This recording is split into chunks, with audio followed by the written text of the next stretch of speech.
Hello my dear student. तो आज हम कंटिन्यू करेंगे नए चैप्टर के साथ।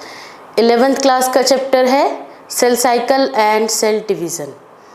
बहुत इम्पॉर्टेंट चैप्टर है। नीट में भी 2 से 3 क्वेश्चन तो पक्का ही हैं और बोर्ड में भी अच्छे खासे क्वेश्चंस इससे सब्जेक्टिव क्वेश्चंस बनते हैं। तो चलिए इस चैप्टर को हम स्टार्ट करते हैं।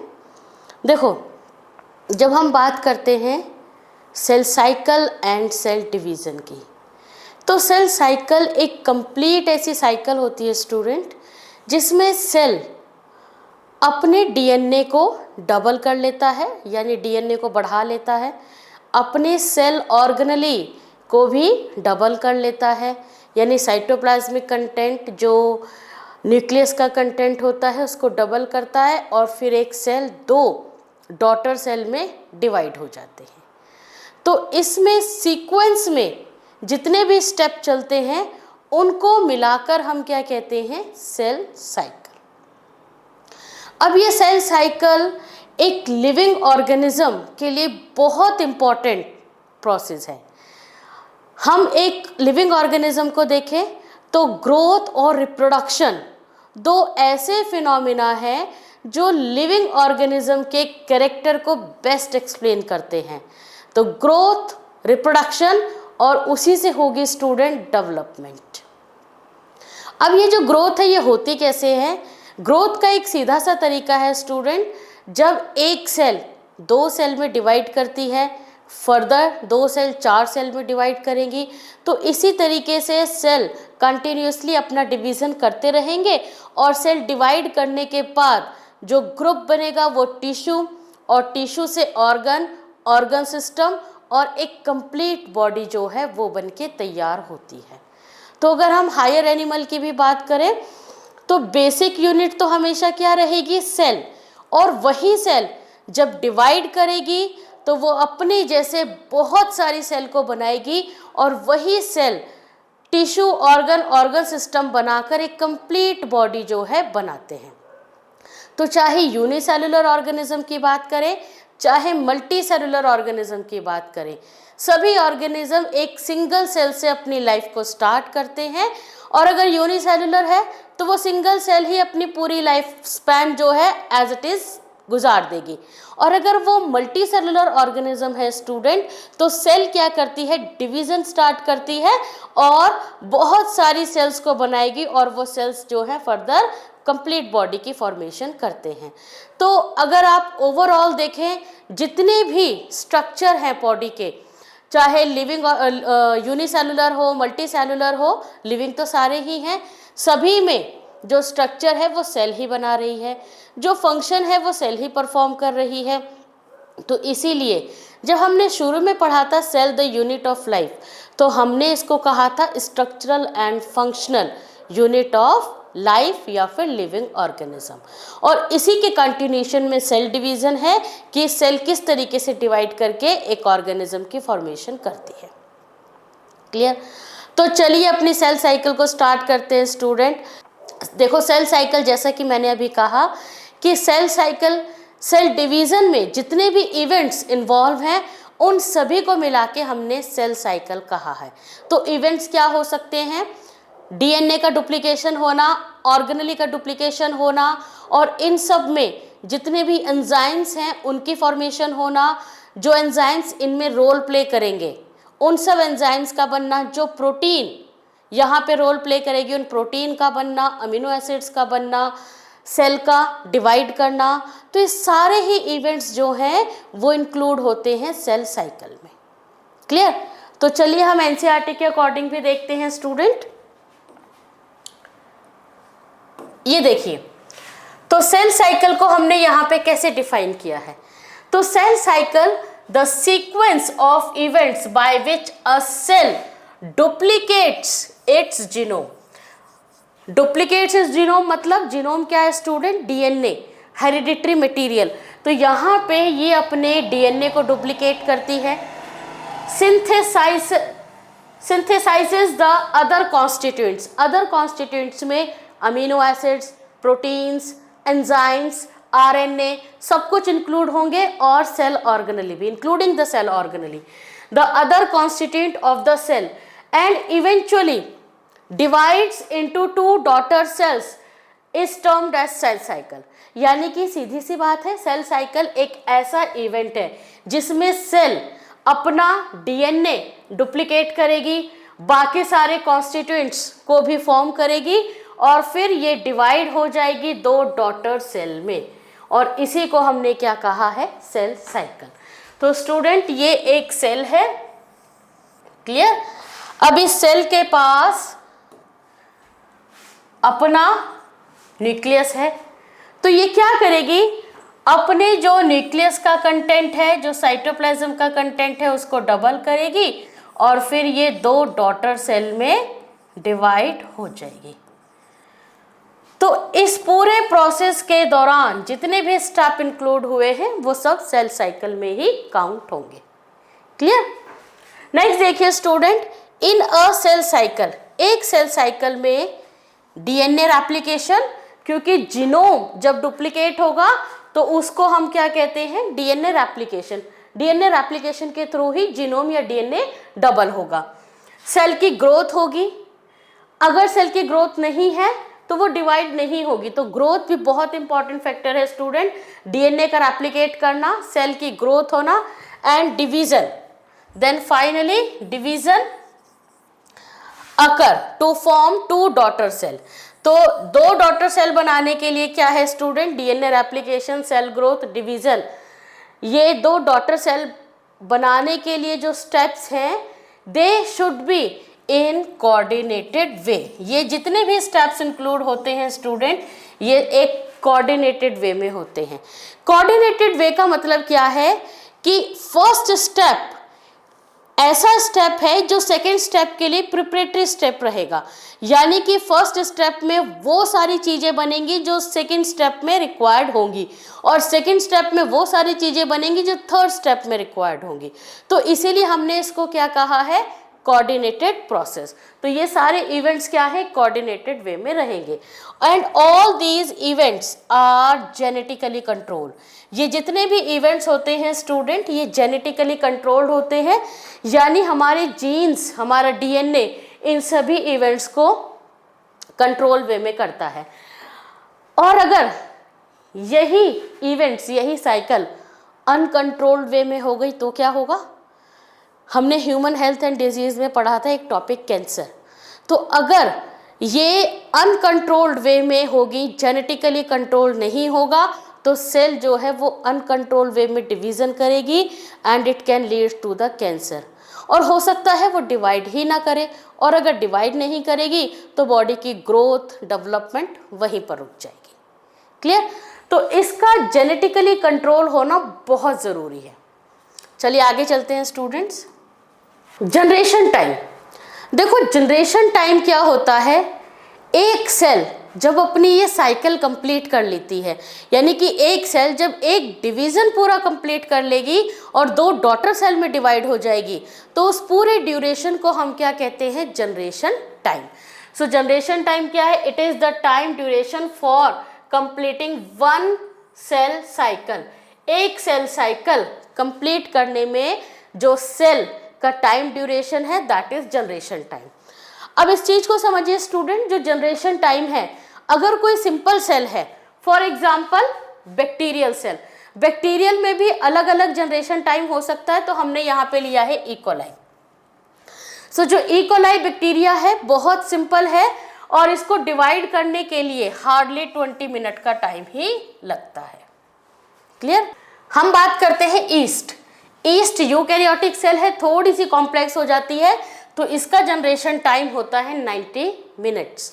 देन ह्यूमन की सेल स्टूडेंट बहुत ज़्यादा कॉम्प्लेक्स होती है, और इसको डिवाइड करने के लिए 24 आवर्स का टाइम चाहिए। क्यों? क्योंकि प्रिपरेटरी टाइम, प्रोटीन्स की सिंथेसिस, आरएनए की सिंथेसिस, डीएनए की सिंथेसिस, तो प्रिपरेशन में बहुत टाइम लगता है।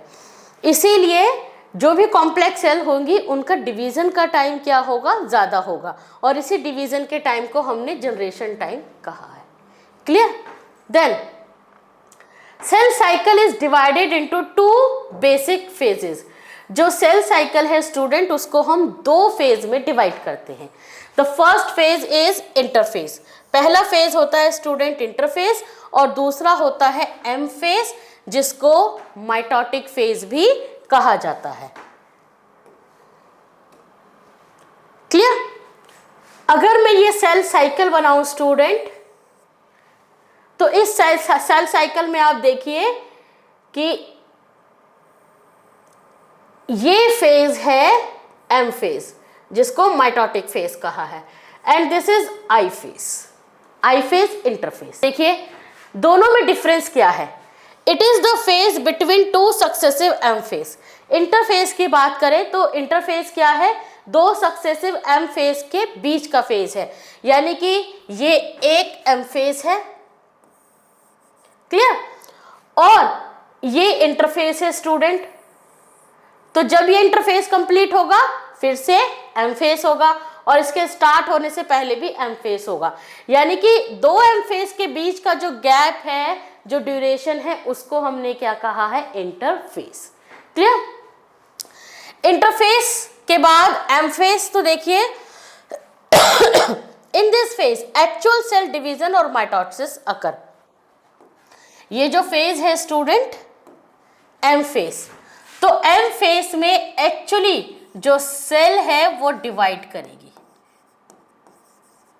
तो फिर इंटरफेस में क्या करेगी, इंटरफेस में सेल अपने आप को प्रिपेयर करेगी डिवीजन के लिए। तो इंटरफेस में सेल अपने आप को प्रिपेयर करेगी, और प्रिपेयर में ही ज़्यादा टाइम लगता है, अराउंड 95% जो सेल साइकिल का टाइम है वो इंटरफेस में ही जाएगा। डिवीजन में तो केवल 5% टाइम ही इंक्लूड होगा। क्लियर? चलिए आगे चलते हैं स्टूडेंट। ये देखिए interphase last for more than 95% of the duration of the cell cycle.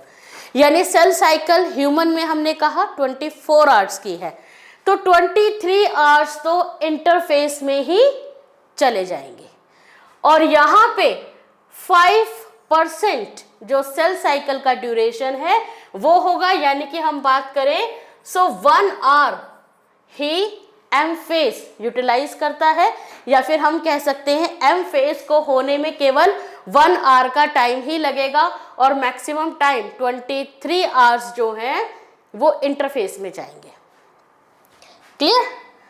Next देखते हैं स्टूडेंट सेल।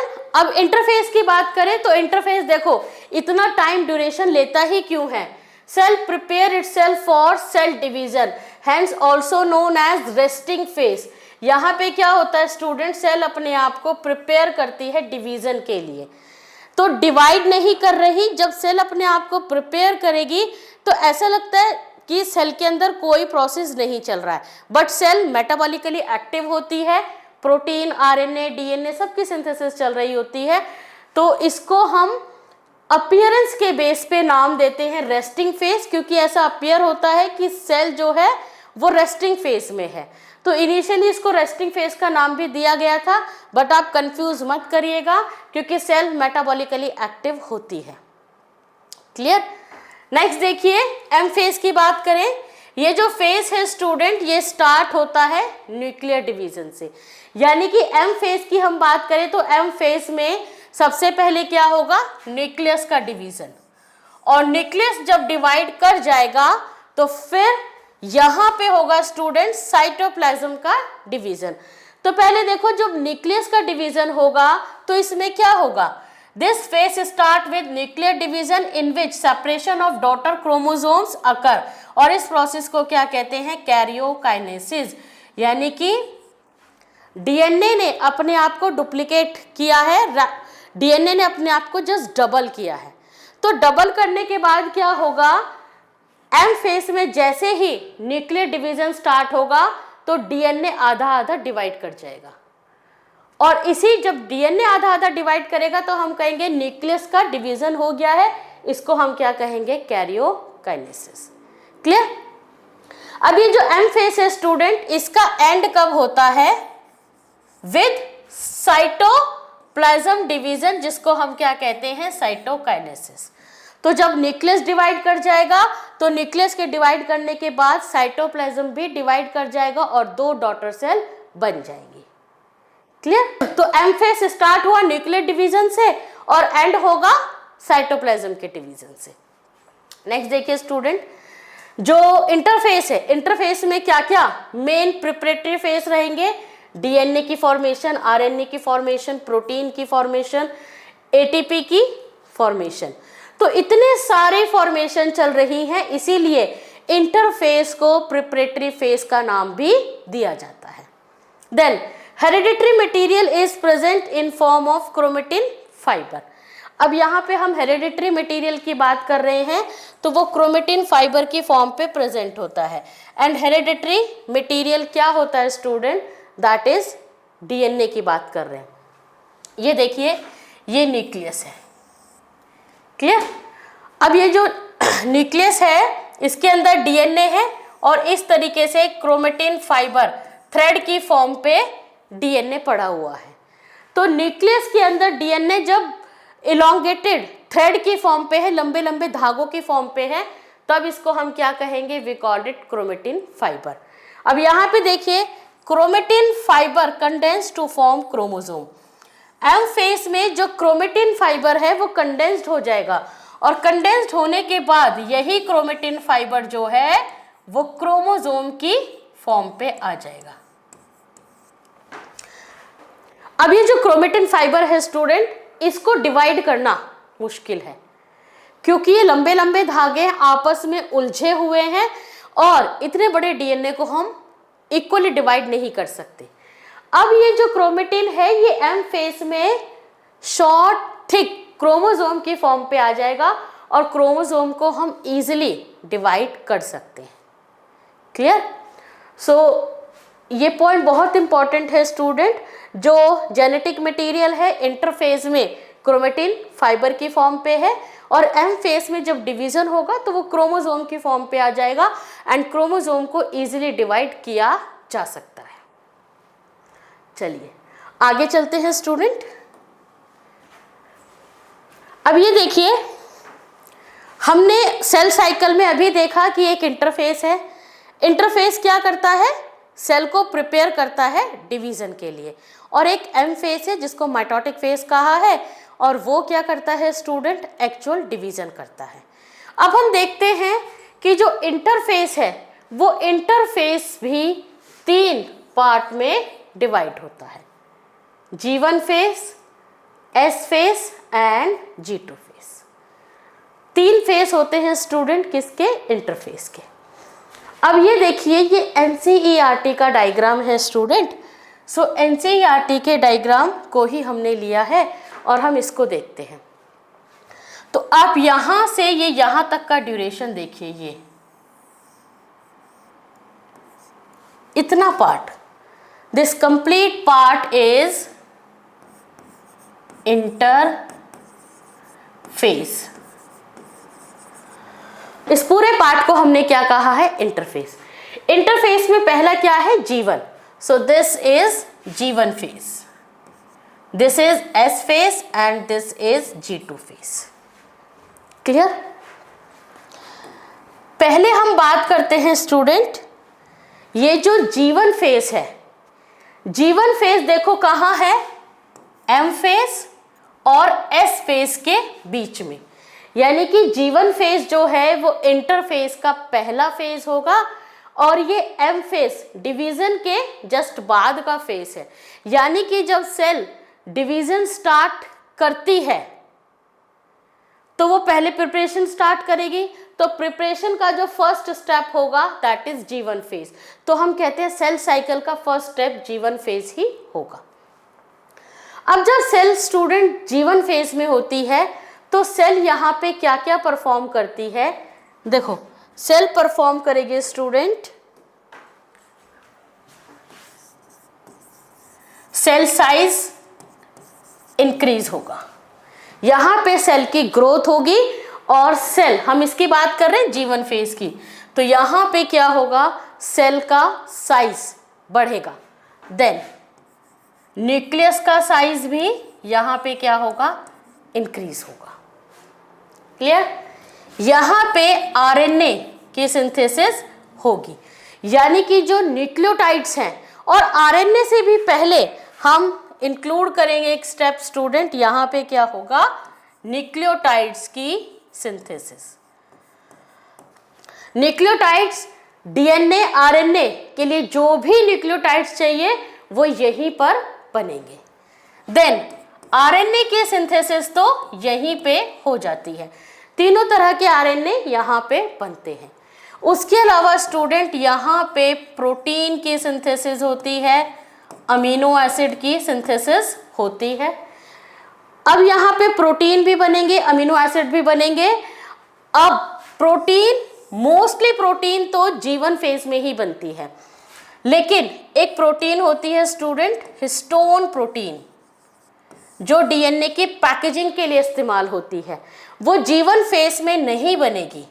यहाँ पे क्या होगा, हिस्टोन प्रोटीन को बनाने वाले जो अमीनो एसिड है वो सिंथेसाइज होंगे जीवन फेज में।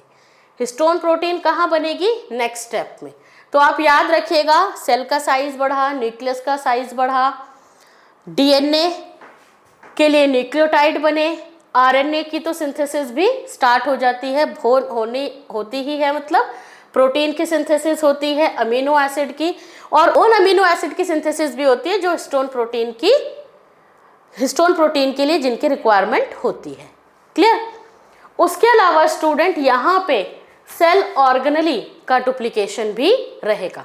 अब इन सारी चीज़ों को हम डिटेल में आगे पढ़ेंगे। क्लियर।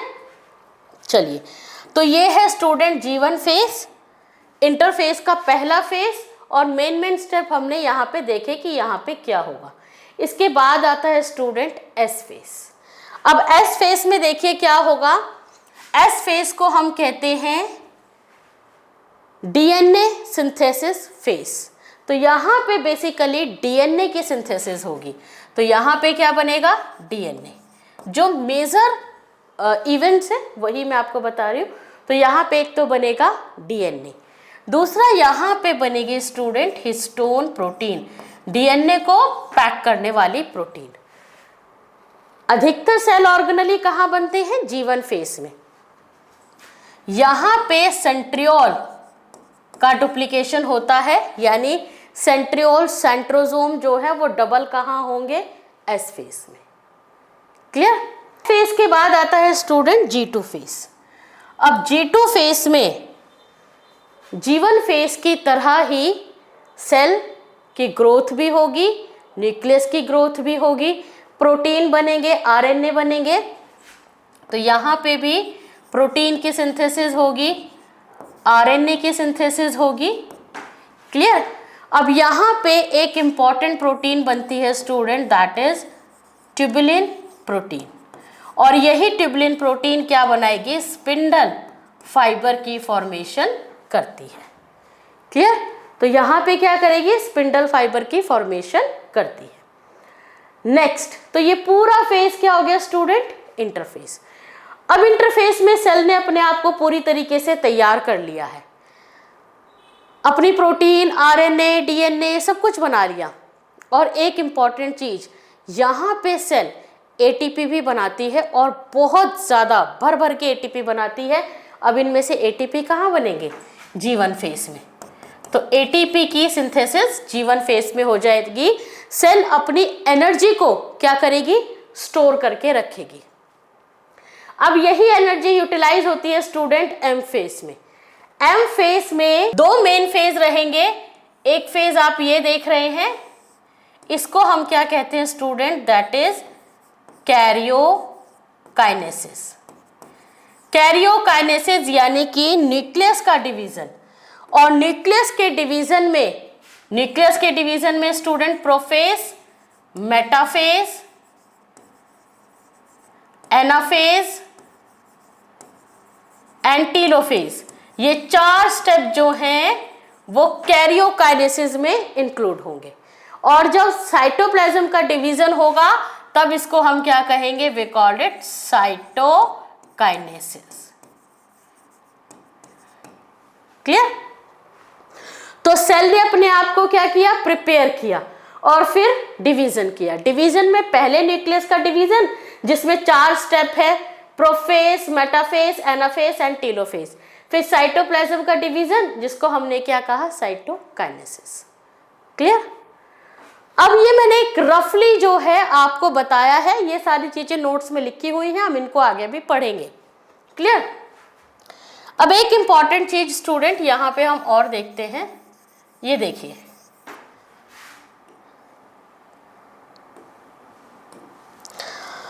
जीवन फेज है। जीवन फेज सबसे लंबा फेज जो है वही है, क्योंकि सेल डिवाइड करने के लिए कितना, केवल 1 आवर चाहिए। 23 आवर्स तो प्रिपरेशन के लिए चाहिए, और प्रिपरेशन में भी जो सबसे लंबा फेज होता है वो जीवन फेज होता है। क्लियर? अब जीवन फेज में हम एक चीज देखेंगे, यहाँ पे G0 स्टेज, हमें यहाँ पे एक G0 स्टेज दिखाई दे रही है। तो ये स्टेज भी स्टूडेंट कहाँ होती है, जीवन फेज पे ही होती है। अब देखो सेल ने डिवाइड किया, डिवाइड करने के बाद यहाँ पे सेल की ग्रोथ कंटिन्यूसली हो रही है, और ग्रोथ होने के बाद सेल के पास 2 ऑप्शन रहेंगे। ऑप्शन क्या है कि या तो सेल डिवाइड करे और या फिर सेल डिवाइड ना करे। तो देखो अगर तो सेल डिवाइड करेगी तो वो एस फेज में आगे कंटिन्यूएशन में जाएगी, और अगर सेल डिवाइड नहीं करेगी तो वो कहाँ जाएगी, वो G0 फेज पे ही रुक जाएगी। तो यहाँ पे जीवन फेज में एक स्टेप है स्टूडेंट, क्या है, अगर तो सेल डिवाइड करती है तो सेल जीवन फेज से कहाँ जाएगी, एस फेज में। क्लियर? और अगर सेल डिवाइड नहीं करती, if cell do not divide, तो सेल G0 फेज में एंटर कर जाएगी। तो स्टूडेंट सेल कहां एंटर करती है, इस G0 फेज पे। और G0 फेज पे सेल कब तक रहेगी, जब तक उसको डिवाइड नहीं करना है। कुछ सेल ऐसी होती हैं जो एक बार बन गई, मैच्योर हो गई, उसके बाद वो डिवीजन शो नहीं करेगी। जैसे ह्यूमन की हार्ट सेल्स, जो हार्ट की सेल्स होती हैं, जैसे हमारी जो नर्व सेल्स होती हैं, हमें पता है वो डिवाइड नहीं करती, तो फर्दर वो इस साइकिल में कंटिन्यूएशन में नहीं रहेंगी। वो जीवन में एक छोटा सा फेज होता है G0, जिसको क्वेसेंट स्टेज भी कहते हैं, वहीं पे जाएगी और वहीं पे रहेगी, मेटाबॉलिकली एक्टिव रहेगी, बट वो फर्दर डिवाइड नहीं करेगी। क्लियर? अब आप कहेंगे कि G0 स्टेज में जो सेल है वो कब तक रहेगी।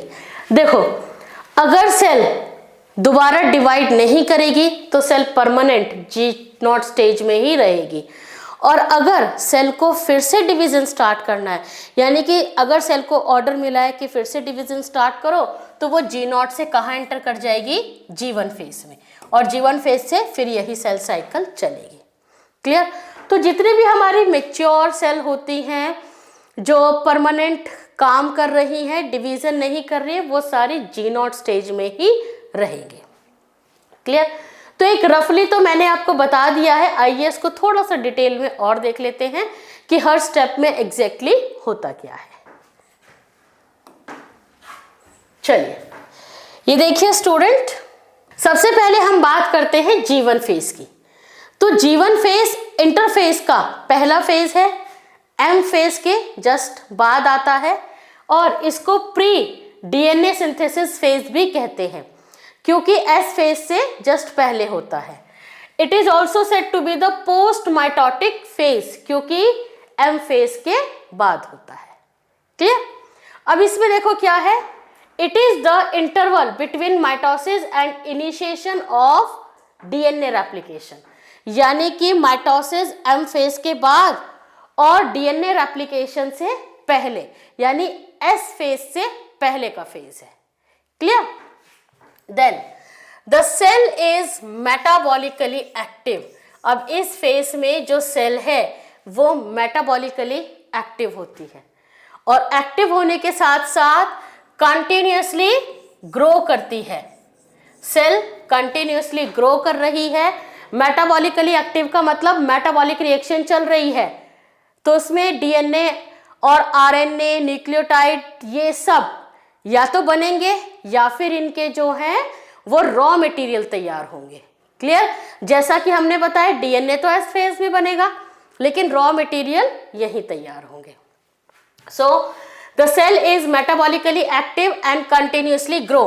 तो यहाँ पे स्टूडेंट सेल अपने आप को ग्रो कर रही है, अपना साइज बढ़ा रही है, but does not replicate it's DNA, लेकिन यहाँ पे डीएनए को रेप्लिकेट नहीं करती है। तो यानी डीएनए का डुप्लीकेशन, रेप्लिकेशन इस फेज में नहीं है। Increase in cell size, nucleus size also increases. हमें पता है सेल का साइज भी इंक्रीज होगा, न्यूक्लियस का साइज भी इंक्रीज होगा। ये स्टूडेंट लॉन्गेस्ट ड्यूरेशन है। अगर हम बात करें इंटरफेस का भी, तो इंटरफेस में भी सबसे लंबा ड्यूरेशन G1 फेज का ही होता है। Then synthesis of nucleotide, nucleotide बनेंगे आरएनए के लिए, डीएनए के लिए, जो भी न्यूक्लियोटाइड चाहिए वो यही बनेंगे। अमीनो एसिड बनेंगे एटीपी। स्टूडेंट इसको एनर्जी फेज भी कहा जाता है, और एनर्जी फेज क्यों कहते हैं? क्योंकि यहां पे बनते हैं एटीपी। क्लियर? तो एटीपी की सिंथेसिस G1 फेज में होगी, और ये एटीपी बहुत ज़्यादा इंपॉर्टेंट होते हैं जब क्रोमोसोम्स सेपरेट होते हैं, और इवन ओवरऑल सेल डिवीजन में ये बहुत इंपॉर्टेंट होते हैं। Then RNA polymerase enzyme is active. ये आरएनए पॉलीमरेज एंजाइम क्या करता है? न्यूक्लियोटाइड को ऐड करता है और आरएनए की सिंथेसिस। तो आरएनए की फॉर्मेशन भी इस फेज में होती है, और तीनों तरह के आरएनए इस फेज में बनते हैं। Then synthesis of protein, protein की सिंथेसिस होगी। तो यहाँ पे प्रोटीन की सिंथेसिस G1 फेज में होती है। And those amino acid which are required for histone protein synthesis. अब यहाँ पे इंपॉर्टेंट है स्टूडेंट कि बहुत तरह की प्रोटीन बनेगी, लेकिन हिस्टोन प्रोटीन का केवल रॉ मटेरियल बनेगा, यानी वो अमीनो एसिड बनेंगे जो हिस्टोन प्रोटीन को बनाने के लिए चाहिए। जो हिस्टोन प्रोटीन है वो बनेगी एस फेज में। क्लियर? चलिए नेक्स्ट एक और पॉइंट है student, most of organelle duplication occur in this phase. जो सेल की ऑर्गेनली हैं उन ऑर्गेनली का भी डुप्लीकेशन अधिकतर इस ही फेज में रहेगा। यानी किस में रहेगा? G1 फेज की बात कर रहे हैं, तो G1 फेज में ही most of the cell organelle duplicate हो जाएंगी। जो नहीं होंगी उनको हम आगे मेंशन करेंगे, और वो कहां पर होगी वो भी हम डिस्कस करेंगे। तो आगे देखते हैं स्टूडेंट, ये देखिए G1 फेज की ही बात कर रहे हैं। If cell is committed for cell division, यानी कि अगर सेल के अंदर डिवीजन होना है, then cell will enter into S phase from G1 phase. तो सेल जो है वो G1 फेज से सीधा कहां एंटर करेगी? एस फेज में। अगर डिवीजन होना है तो सेल G1 फेज से सीधा एस फेज में एंटर कर जाएगी। Clear? Then some cells in adult animal do not show division. कुछ ऐसी सेल्स होती हैं एडल्ट एनिमल्स में जो डिवीजन शो नहीं करती। For example heart cell, nerve cells, ये डिवीजन शो नहीं करती हैं student. Then many other cell which divide occasionally. कुछ और भी ऐसी सेल्स होती हैं जो हमेशा डिवाइड नहीं करती, कभी कभार ओकेजनली डिवीजन शो करती हैं। क्लियर?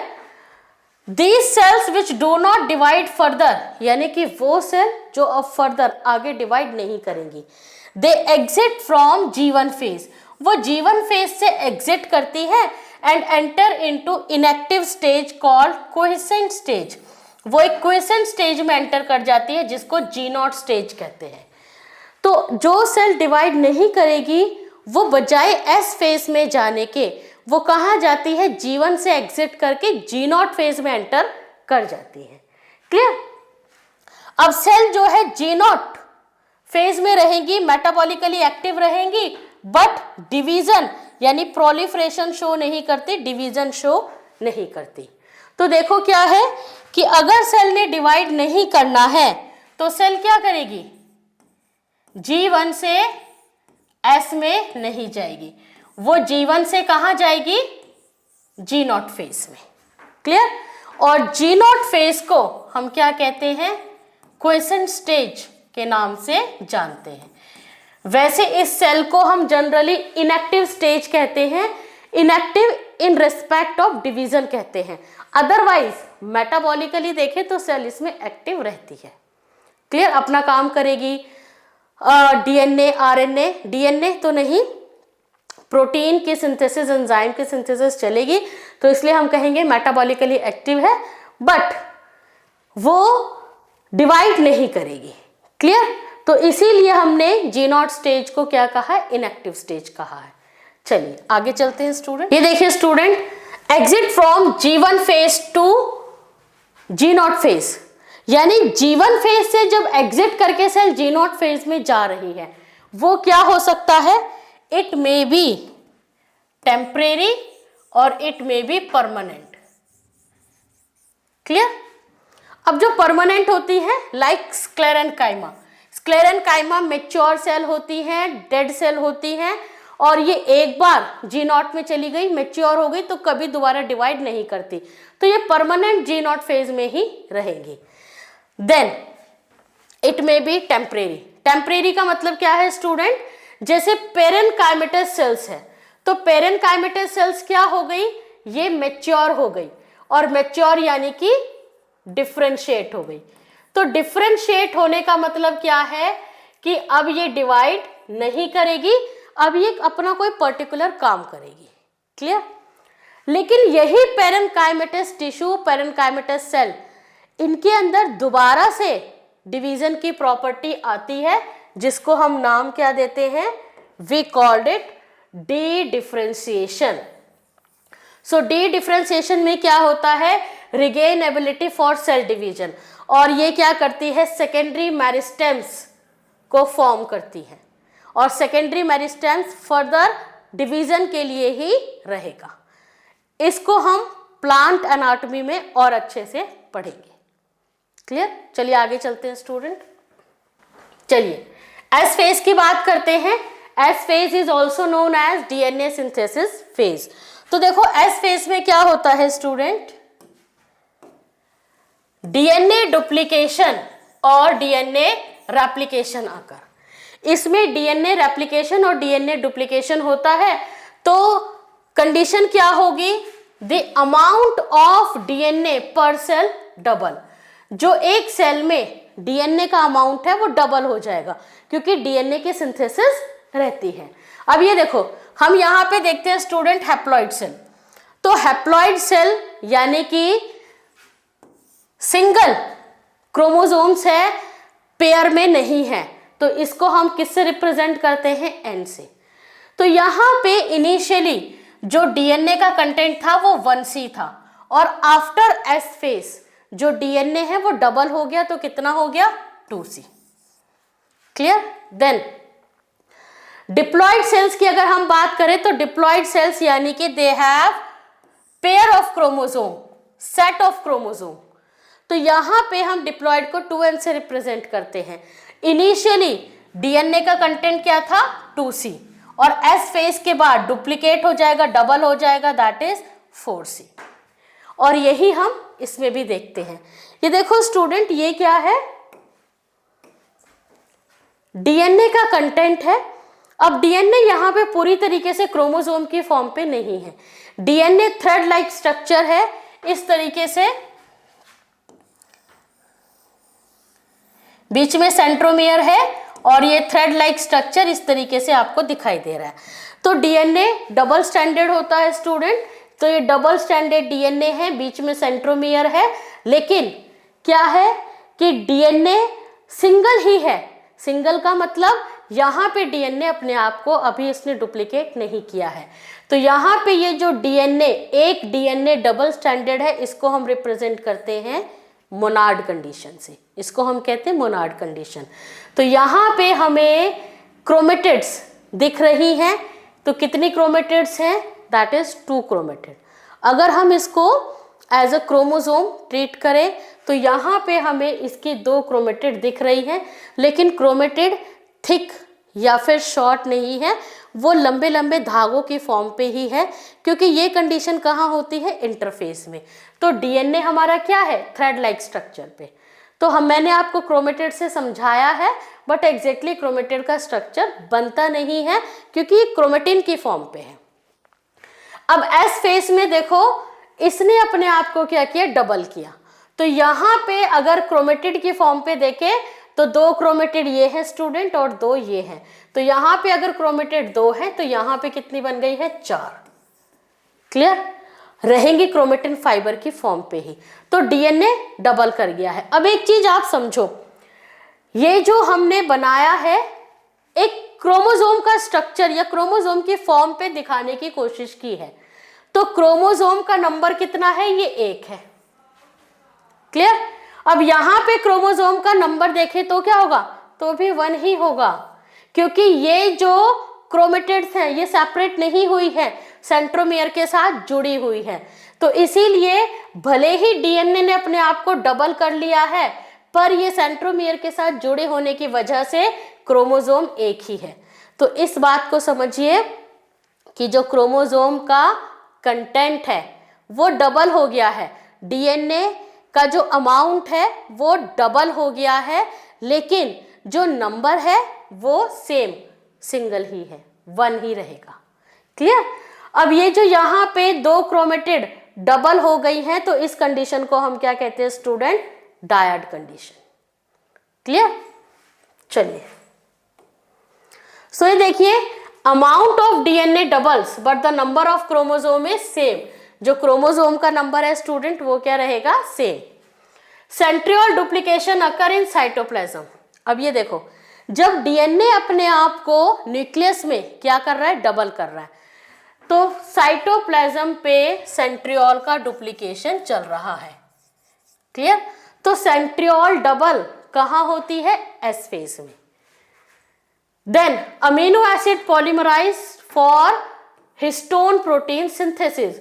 तो यहां पे हिस्टोन प्रोटीन की सिंथेसिस भी कहाँ होती है, एस फेज में। तो ये बात याद रखिए स्टूडेंट, जो सेंट्रियोल है वो डबल कहाँ होती है, एस फेज में। हिस्टोन प्रोटीन कहाँ बनती है, एस फेज में। डीएनए डबल कहाँ होता है, एस फेज में। चलिए, then assembly of kinetochore subunit. जो काइनेटोकोर सब यूनिट है उसकी असेंबली भी होने लगती है। और काइनेटोकोर होता क्या है स्टूडेंट, इस तरीके से ये क्रोमोसोम है, ये देखिए क्रोमोसोम के जो सेंट्रोमियर है, सेंट्रोमियर के दोनों साइड डिस्क लाइक स्ट्रक्चर होता है, और इस डिस्क लाइक स्ट्रक्चर को हम क्या कहते हैं, वी कॉल्ड इट काइनेटोकोर। और इसी काइनेटोकोर से स्पिंडल फाइबर इस तरीके से अटैच होते हैं। तो ये जो काइनेटोकोर की सब यूनिट है ये भी क्या होती है, असेंबल होने लगती है। क्लियर। पूरी तरीके से तो ये डिवीजन के टाइम पे ही होती है, बट काइनेटोकोर की जो दोनों यूनिट है ना, this one and this one, ये क्लोज आ जाती है, इसको हम कहते हैं असेंबली होना। Then DNA duplication occur in this phase but not visible. ये भी इंपॉर्टेंट पॉइंट है स्टूडेंट कि जो डीएनए है वो डुप्लीकेट तो हो जाएगा, बट वो डुप्लीकेशन दिखेगा नहीं इस फेज में, क्योंकि ये जो हमारा डीएनए है, ये देखिए, ये जो हमारा डीएनए है ये क्रोमेटिन की फॉर्म पे है, और क्रोमेटिन लंबे लंबे धागों की फॉर्म पे होता है। तो डीएनए डुप्लीकेशन इसमें नहीं दिखाई देता है, लेकिन हो जाता है। तो इसीलिए इस फेज को हम इनविजिबल फेज भी कहते हैं। It is also known as invisible phase. Clear. चलिए, last phase of interphase is G2 phase. इसको पोस्ट डीएनए फेज कहते हैं क्योंकि एस फेज के बाद होता है। प्री माइटोटिक फेज कहते हैं क्योंकि एम फेज से पहले होता है। ये देखिए student, cell size and nucleus size इसमें भी बढ़ेगा। आरएनए पॉलीमरेज एक्टिव रहेगा तो आरएनए की सिंथेसिस इसके अंदर होगी। Then cell organelle, mitochondria, chloroplast and Golgi body, उनका डुप्लीकेशन होता है G2 फेज में। तो मैंने बताया था कि जो भी ऑर्गेनेली जीवन में नहीं बनेंगी, जिस फेज में बनेंगी तो वहां पे मेंशन करेंगे। जैसे हमने सेंट्रियोल को बताया एस फेज में, उसी तरीके से माइटोकॉन्ड्रिया, क्लोरोप्लास्ट, गोल्जी बॉडी, ये डबल कहाँ होती है? G2 फेज में। देन यहां पे बनती है student tubulin protein. Tubulin protein की सिंथेसिस G2 फेज में होगी और ये ट्यूबुलिन प्रोटीन क्या करती है? स्पिंडल फाइबर की फॉर्मेशन करती है और यही स्पिंडल फाइबर हैं जिनके ऊपर क्रोमोसोम अटैच होंगे with the help of kinetochore और क्रोमोसोम का डिवीजन होगा। तब हम कहेंगे न्यूक्लियस का डिवीजन है और फिर साइटोप्लाज्म का डिवीजन होगा और फिर सेल कंप्लीट डिवाइड हो जाएगी। क्लियर? तो यहां तक तो स्टूडेंट इंटरफेस के बारे में हम पढ़ चुके हैं। नेक्स्ट वीडियो में हम माइटोसिस स्टार्ट करेंगे।